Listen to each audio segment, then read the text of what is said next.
Afternoon, sir. Good afternoon, sir. Good afternoon.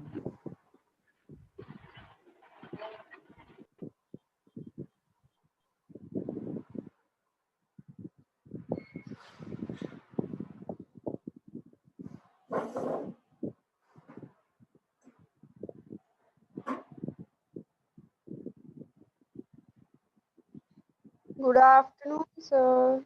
Good afternoon.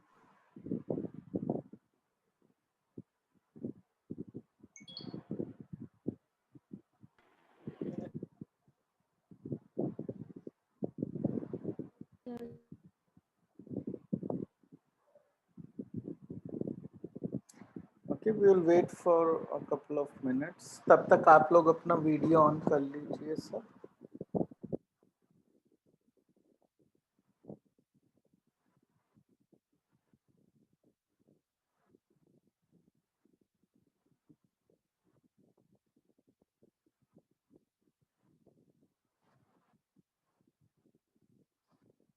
Arpan, Ankush, Chirag, Anshika, put a video on. Simran, Priyanshi, and Prashant. Priyanshi and Prashant, you have joined together from one device. Sir. Okay.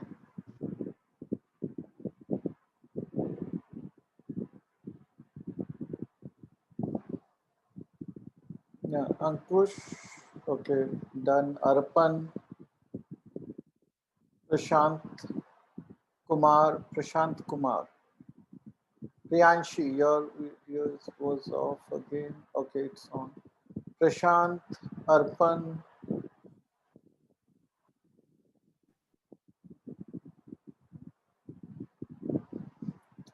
So we'll get started.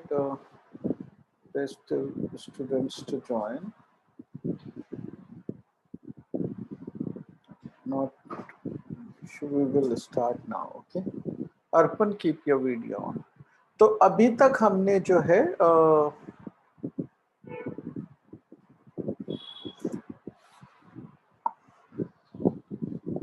Mean निकालना सीखा है. Ungroup data का we knew it already, right, we just revised it. और group data का हमने निकालना सीखा तीन तरीके से. Direct method, what was the other method? Sir, assuming method. So, assuming mean method and and step deviation method. step deviation. ठीक है. एज्यूम्ड मीन मेथड का नाम तो याद करना इजी है. स्टेप डिविएशन थोड़ा सा नाम और जो हम उसमें करते हैं, राइट, वो दोनों एकदम से एक जैसे लगते नहीं है, राइट. सो वो नाम थोड़ा सा इतना इंट्यूटिव नाम नहीं है. ठीक है. तो वो स्टेप डिविएशन मेथड वो वाला है जहां पे हम कॉमन फैक्टर लेकर डिवाइड करते हैं और बाद में वापस कॉमन फैक्टर से मल्टीप्लाई करते हैं. ठीक है. वो वाला मेथड है step deviation.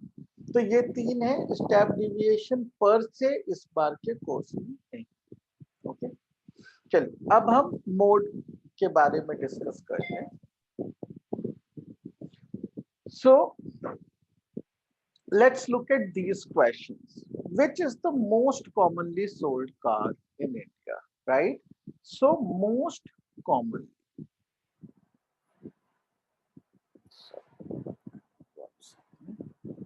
Okay, most commonly. Okay, and what is the third language that most students choose? Okay, against which country has India won the most number of matches? Okay, in this year, most number of holidays fall on which day of the week? So we can phrase as many questions as we want, but the question essentially is asking for highest frequency. Okay, and usually the word that will appear in a sentence will be something like most. then somebody is asking for the mode of the data. Okay, mode and most, you can remember them together. So mode of ungrouped data हमें निकालना आता है, right?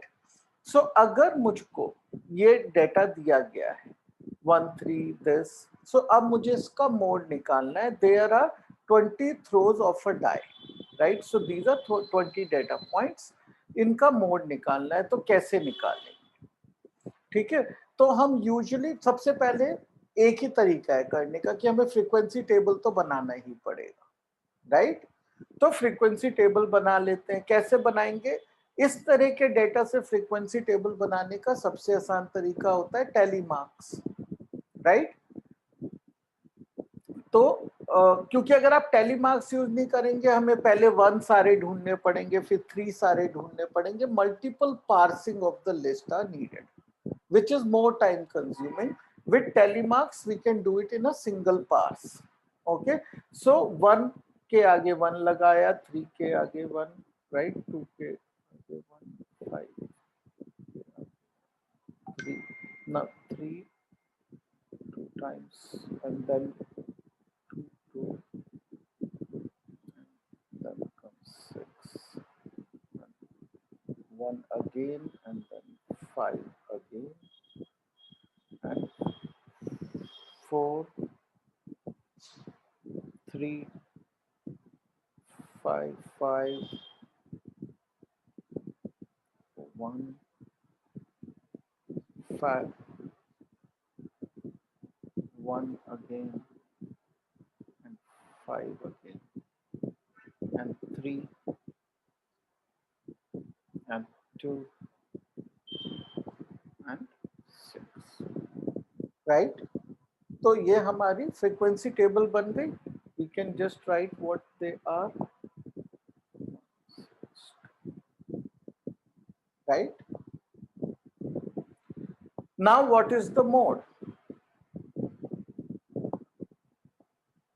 What is the mode from this data distribution? Anybody can answer that? So 5. 5 is the mode, right? 6, the frequency is highest, 6.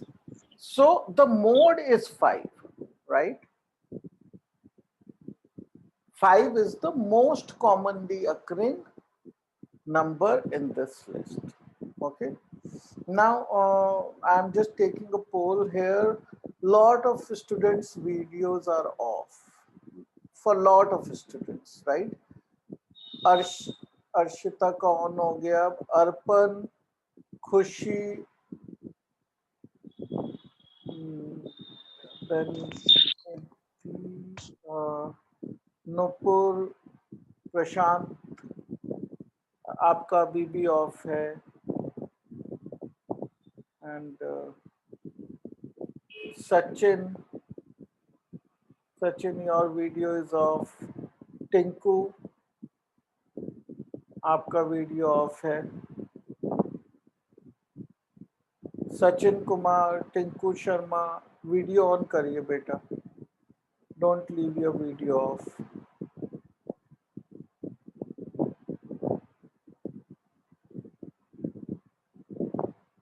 अर्पण, अपने नाम को rename करके उसमें अपना रोल नंबर भी लिखिए, राइट? आप रोल नंबर नहीं लिखते हैं तो वो अटेंडेंस जब मार्क करते हैं ना तो मुश्किल आती है उससे.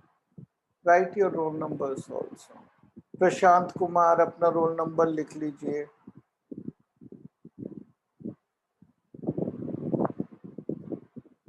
वो आप अपने नाम में एंटर ही करके रखिए रोल नंबर, तो वो बार बार आपको नहीं डालना पड़ेगा every time.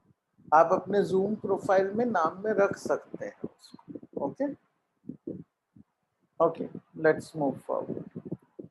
Now when the data available to us is already grouped, then what do we do? Okay, then we cannot directly find the mode, right? क्योंकि डेटा तो ग्रुप हो चुका है. वो एग्जैक्ट नंबर जो सबसे ज्यादा टाइम आया है लिस्ट में, वो तो अब हमें नहीं पता चलेगा। तो हमें क्या पता चल सकता है ग्रुप डेटा से बिना किसी मेहनत के? हमें पता चलेगा model class.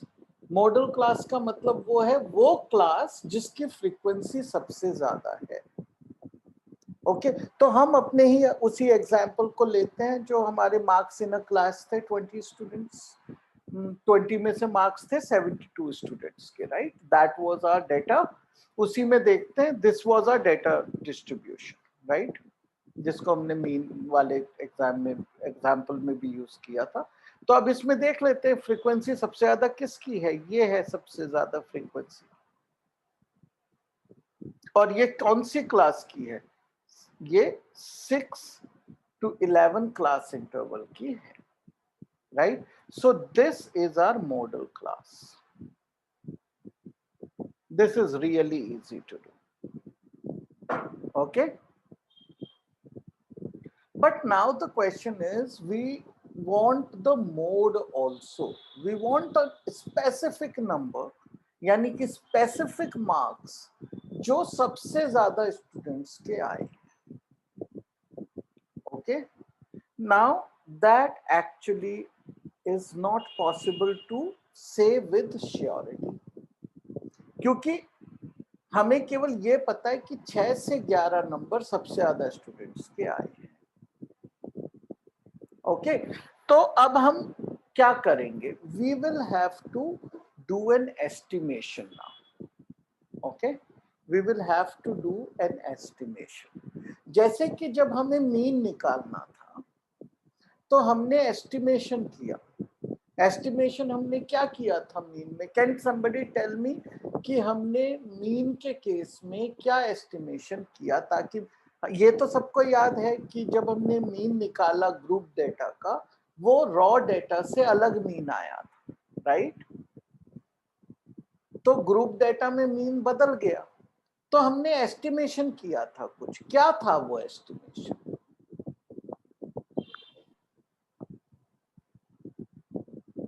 Who will answer that question? Who can answer that question has mastered this thing actually?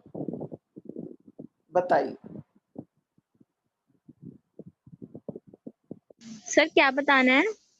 कि जब हमने मीन निकाला ग्रुप डेटा का, तो वो अलग आया था हमारा from raw data, right? Raw data का Yes. कुछ है ना डिफरेंस था ना थोड़ा, एक 10.4 था और जब हमने ग्रुप डेटा का निकाला तो 10.9 आ गया था। वो तो थोड़ा सा डिफरेंस था वहां। तो वो डिफरेंस आया क्योंकि हमने कुछ अप्रोक्सीमेशन यूज की थी।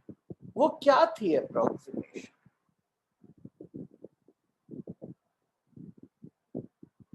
मीन निकालने में।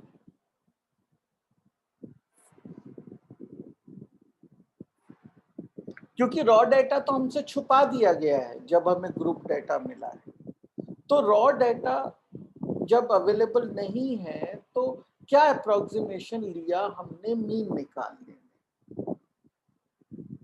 ओके, मीन निकालने में देखिए मैं यहाँ दिखाता हूँ आपको इस स्लाइड में। मीन निकालने में हमने क्या अप्रोक्सीमेशन लिया कि मान लीजिए यहाँ पे 29 स्टूडेंट्स हैं जिनके मार्क्स 6 से 11 के बीच में। तो हमने मीन निकालने में ये मान लिया कि इसका मिड पॉइंट ले लो। मिड पॉइंट क्या है 6 से 11 का? 6 से 11 का मिड पॉइंट क्या होगा? 6 + 11/2, which is 13.5. Oh, sorry, 8.5, which is 8.5, right? तो हमने ये मान लिया कि ये 29 के 29 8.5 हैं। इसीलिए तो हम इसको xi लेके कर रहे थे सब कुछ। इसको हम बोलते हैं क्लास मार्क, और इसी को हमने xi लिख दिया था अपना, और इसको फ्रीक्वेंसी से मल्टीप्लाई किया। तो अप्रोक्सीमेशन वाज कि क्लास मार्क को हमने सब स्टूडेंट्स के मार्क्स मान लिए, right? That was our approximation. अब हम मोड के केस में एक अलग तरह से अप्रोक्सीमेशन करेंगे मोड निकालने के, राइट। ऑब्वियसली क्लास मार्क वाला कॉन्सेप्ट मोड निकालने के लिए तो कोई मीनिंगफुल नहीं है, क्योंकि फिर तो हम क्लास मार्क को ही मोड मान लेंगे, which we don't want to do. We want to get better accuracy than that. हम केवल उतनी एक्यूरेसी से खुश नहीं हैं। Okay, so what are we going to do? ठीक है, हम ये करने वाले हैं कि हम इसमें एक कॉन्सेप्ट यूज करेंगे, लीनियर इंट्रापोलेशन। ओके, इंट्रा लिखना चाहिए इसको मुझे। Okay, linear इंट्रापोलेशन।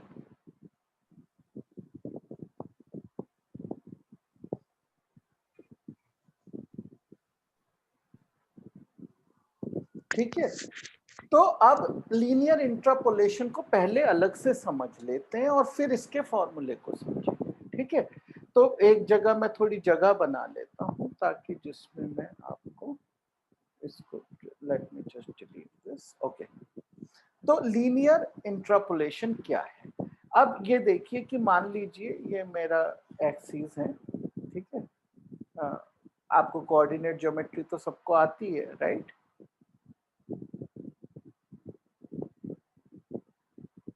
नाउ मेरे पास एक पॉइंट यहाँ पे है, पॉइंट ए, ये पॉइंट बी यहाँ पे है।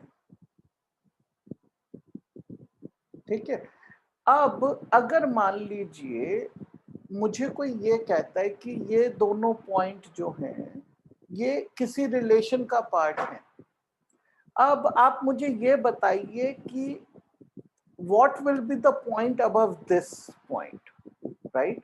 So ये this is above x1, this is above x2. So ये x के ऊपर कौन सा पॉइंट आएगा? अगर a भी उसी डेटा सेट में से है, b भी उसी डेटा सेट में से, लेकिन हमें तो नहीं पता कि ये कर्व किस शेप का है। अगर हमें नहीं पता तो सबसे सिंपल अजम्पशन क्या है हमारे पास, कि हम ये मान लें कि रिलेशनशिप लीनियर है, राइट? तो अब मैं क्या कर सकता हूं? Now I can find what the value of this point C will be, right? क्योंकि मैंने जो है ये एज्यूम करा कि ए से बी तक जाने का रास्ता एक लाइन है। ओके, और ये एक अच्छा अजम्पशन होता है in most of the cases.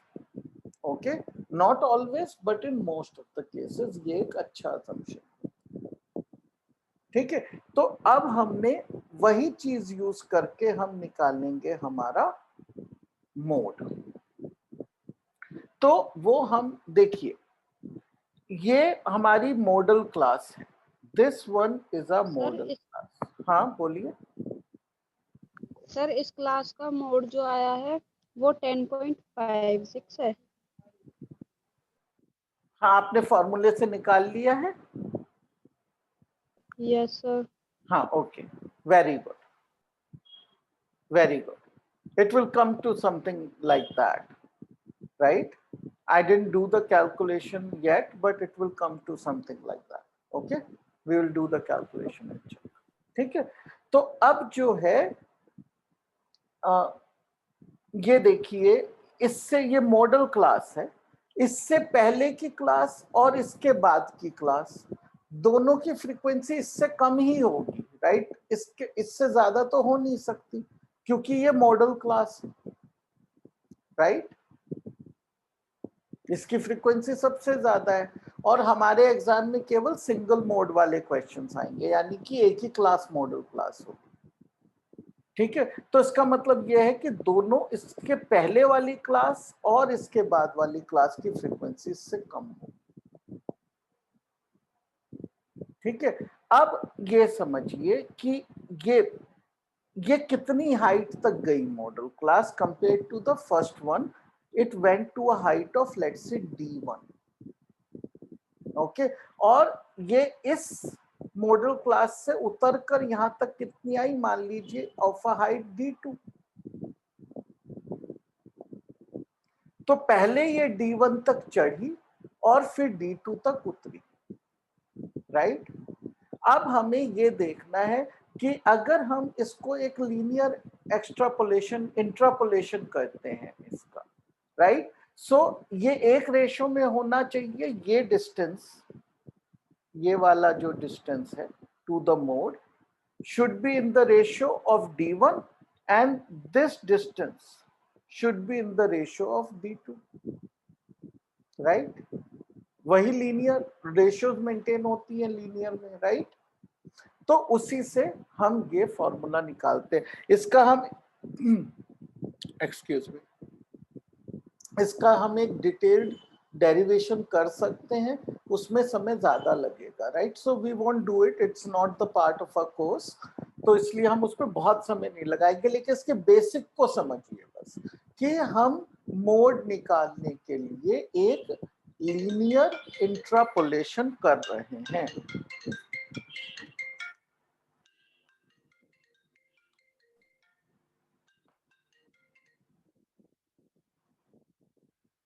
Okay, sorry.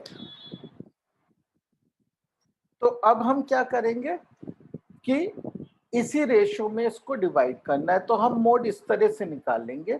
Our formula will be mode is equal to L, L is this point, okay, the lower limit of the modal class plus this linear intrapolation, okay. Linear intrapolation is D1, okay, this height divided by sum of D1 plus D2, right, into this entire width, okay, that is our formula, okay।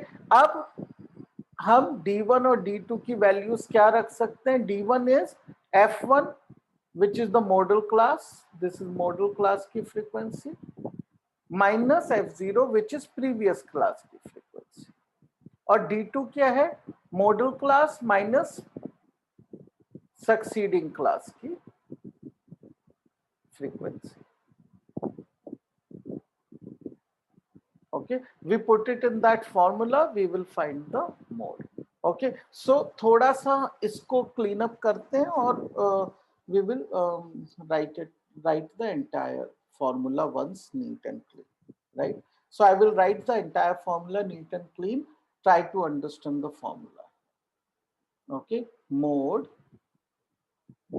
is equal to lower limit of the modal class plus the this height, okay, which is this frequency minus this frequency, okay, which is F1 minus F0, okay।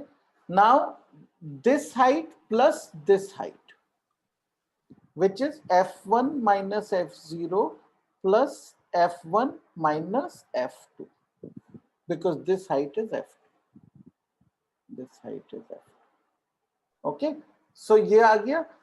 और linear इंट्रापोलेशन किसका कर रहे हैं? इसका, ये जो width है, width को हम किससे लिखते हैं? H से यहाँ पे, right, this is class width. तो ये हो गया हमारा फॉर्मूला, ओके। अब मैं इस तरह इस फॉर्मूले को इसलिए लिखता हूं क्योंकि ये याद करना आसान होता है।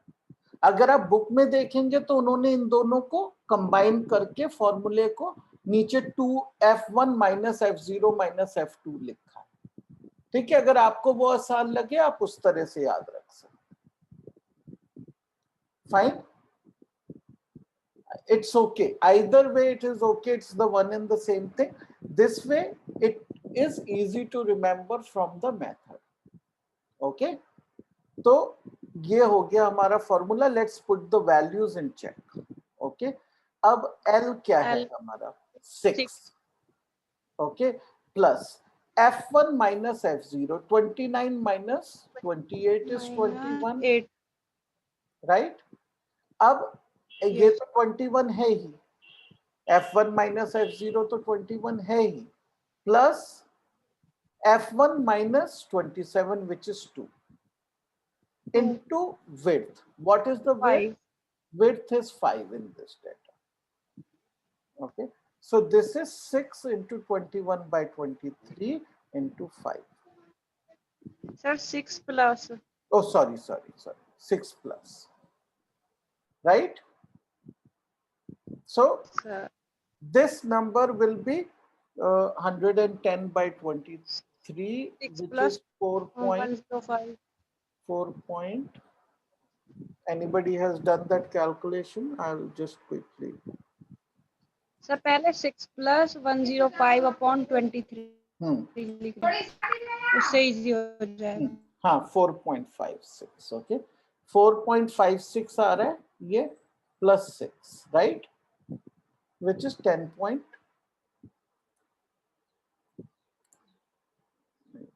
105 हाँ ठीक आ रहा है, right, 10.56 is our answer. Okay, so 10.56 is our mode. Fair enough. Now let's see if that is in reality the mode. Okay, क्योंकि हमने तो डेटा खुद बनाया है, and the benefit we have is because we have made the data, we have the real data with us. Okay, so what is the mode? Let's look at this and look at the real mode. Which is the real mode here? ये है हमारा real data, raw data. Raw data को देख के बताइए कि mode क्या है in reality. Sir 9. 9 is the highest frequency. 11. हाँ, तो मोड इज 11. ठीक है, जो अभी आपने मिस्टेक किया ना, ये कॉमन मिस्टेक हो जाता है, एग्जाम में भी हो जाता है बच्चों से. ठीक है, क्या होता है कि हम इसमें फटाफट यहां से हाईएस्ट वैल्यू ढूंढ लेते हैं और उसी को मोड लिखाते हैं, और ये मतलब बहुत ही कॉमन मिस्टेक. और ये ज्यादा कब होता है? जब दोनों तरफ के नंबर एक ही रेंज के होते हैं. जैसे यहाँ पे ये 9 आ गया, ये 10 11 सब एक जैसे सी नंबर है, ये कंफ्यूजन हो जाता है और अच्छे खासे नंबर जो है हाथ से निकल जाते हैं. ठीक है, तो ये गलती हमें नहीं करनी है, प्रैक्टिस करेंगे नहीं होगी कि ये हमारा हाईएस्ट फ्रीक्वेंसी है. इसका मतलब इसका corresponding number is the mode. 11 is our mode. And what did we get as mode by that calculation? We got 10.56. Okay, now this is definitely not the same, but they are very close. Okay, they are very close, but we can always construct data in which they are far apart.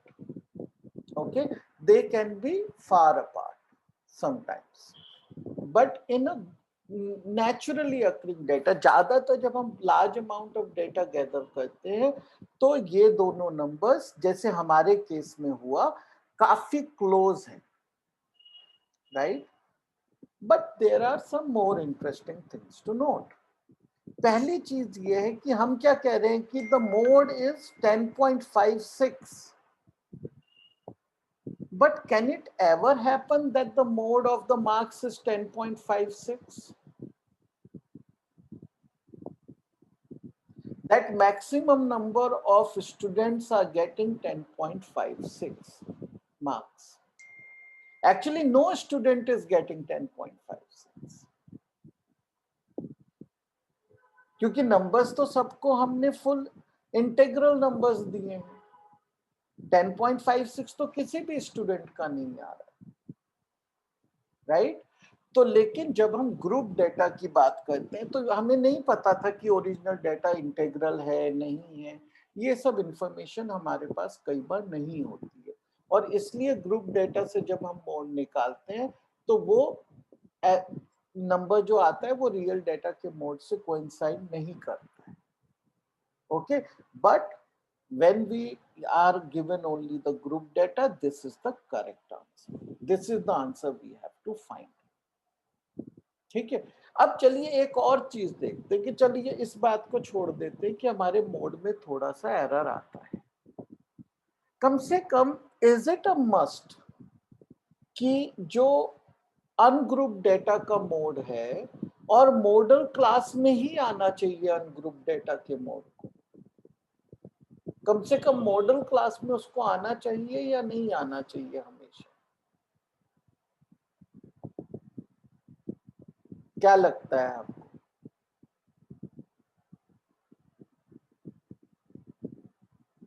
Okay, चलिए इसमें mode जो है क्या आया, 11 आया, right.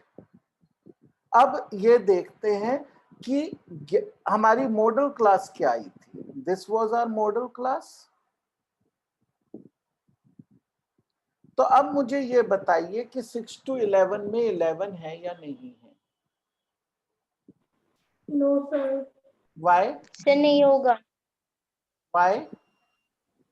Because it will be in इनके the आ सकते हैं, ये दो नहीं आ सकते सर। मतलब 6 to 11 के बीच में जो नंबर्स आते हैं वही आ सकते हैं, ना ही 6 आएगा ना ही 11 आएगा। No, नहीं सर, that- 6 आएगा, 11 नहीं आएगा। हाँ, 6 सर आएगा। 11 हाँ पर अपर लिमिट होती तो जब आता। हाँ, तो ये एक्सक्लूसिव होता है, एक्सक्लूडेड होता है क्या देते हैं, और ये इंक्लूडेड होता है। कब? जब हम किस तरह का डिस्ट्रीब्यूशन बनाते हैं, ये आपने पहली क्लासेस में पढ़ा है, I think very early classes, I don't know which one, but may be 8th में पढ़ा होगा कि ये जब हम ये पहले वाले को इंक्लूडेड दूसरे वाले को एक्सक्लूडेड करके जब हम डेटा सेट्स बनाते हैं तो क्या होता है, ये किस तरह के डेटा सेट होते हैं? देखिए यहां से यहां तक ये क्या है, कंटिन्यूअस। जब हम कंटिन्यूअस क्लास इंटरवल्स बनाते हैं, यानी कि क्लास इंटरवल्स के बीच में कोई गैप नहीं होता है, तब, लेकिन हम ओवरलैपिंग नंबर्स तो ले नहीं सकते, तब हमें कंफ्यूजन हो जाएगा इस नंबर को यहां ले या वहां ले। तो उसके लिए रूल ये बनाया गया कि वो अपर लिमिट को एक्सक्लूड कर दिया जाता है और लोअर लिमिट को इंक्लूड किया जाता है।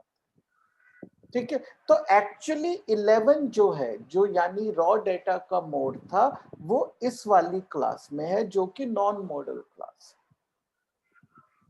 ओके, तो ये सब डिस्क्रिपेंसीज हमारे स्टैटिस्टिकल डेटा में आती हैं, ये नॉर्मल है, इसमें कुछ गलत नहीं है, ये नॉर्मल है, ये डिफरेंसेस हमारे कैलकुलेशंस में आएंगे। लेकिन जब हमें एग्जाम में पूछा गया कि ग्रुप डेटा से निकालिए, तो हमें इसी फॉर्मूले से निकालना है। Okay, before we go on to median, any doubts anybody has? Okay, formula समझने में कहीं पे भी कोई डाउट है? फॉर्मूला कैसे बना, अगर उसमें कोई कंफ्यूजन है, you can ask, I will answer it, but वो इतना इंपॉर्टेंट नहीं है, वो एग्जाम में कभी नहीं पूछेंगे कि फॉर्मूला कैसे बना। ठीक है, वो इसलिए मैं बताता हूं ताकि आपको उससे फॉर्मूला याद करने में आसानी हो। अभी के लिए मेरे लिए ज्यादा जरूरी क्या है कि आप ये समझें कि वो फॉर्मूला कैसे यूज करते हैं। उसमें किसी को भी कोई डाउट है कि कौन सी चीज क्यों है, या कोई ऐसी कंडीशन जिसमें आप वो फॉर्मूला यूज न कर पाए, या कुछ और? सर एक बार बता दीजिए फिर से। फॉर्मूला जो है, यस सर। ओके, तो मोड का फॉर्मूला होता है, mode is equal to, in a group data, L. L क्या है? Lower limit of the modal class, okay, plus the interpolation. Interpolation कैसे करेंगे? ये वाली हाइट, ओके, ये हाइट क्या है? एफ। ये फ्रीक्वेंसी जो है इसको F1 कहते हैं, इससे पहले वाली जो फ्रीक्वेंसी है इसे F0 कहते हैं, और इसके बाद वाली फ्रीक्वेंसी को F2 कहते हैं। ठीक है, तो ये वाली हाइट क्या हुई? F1 माइनस F0, नीचे सम ऑफ बोथ द हाइट्स, ये हाइट और ये हाइट का सम, तो पहली हाइट तो सेम आ ही गई, F1 माइनस F0, और दूसरी हाइट क्या है, F1 minus F2। Okay, into हम किस चीज को इंटरपोलेट कर रहे हैं, इस विड्थ को, right, into h। h is the width, class width. So this is our mode का फॉर्मूला। इससे पहले आपको मॉडल क्लास ढूंढनी है, जो बहुत इजी है, the class with the highest frequency. Okay, 2 step process है, class with the highest frequency ढूंढिए, फिर फॉर्मूला लगाइए, that's it. Okay, sir. Thank you. Okay, so finding mode is a lot easier from a calculation perspective. इसमें ज्यादा मेहनत नहीं है, mean निकालने में फिर भी बहुत कैलकुलेशन है, मोड निकालना अनग्रुप डेटा के लिए भी होता है, right. Now I am left with only 3 minutes, right, which is not enough time for us to start the median. Okay, so median का डिस्कशन हम करेंगे, और with that our chapter will be over. There is one more topic after that. Okay, that topic is the cumulative frequency representation on a graph. That is also excluded for this year. Okay, तो हमारे पास बस एक ही topic बचा है अभी, median, वो हम कल आराम से कंप्लीट कर लेंगे एक दिन में, and then this chapter will be over. We will do questions of course, means it is not fully over, but the content of this chapter will be over tomorrow. ठीक है, so it's very important that you join the class tomorrow. Okay, and I will just go ahead and mark the attendance now. Give me 1 second, don't leave the class.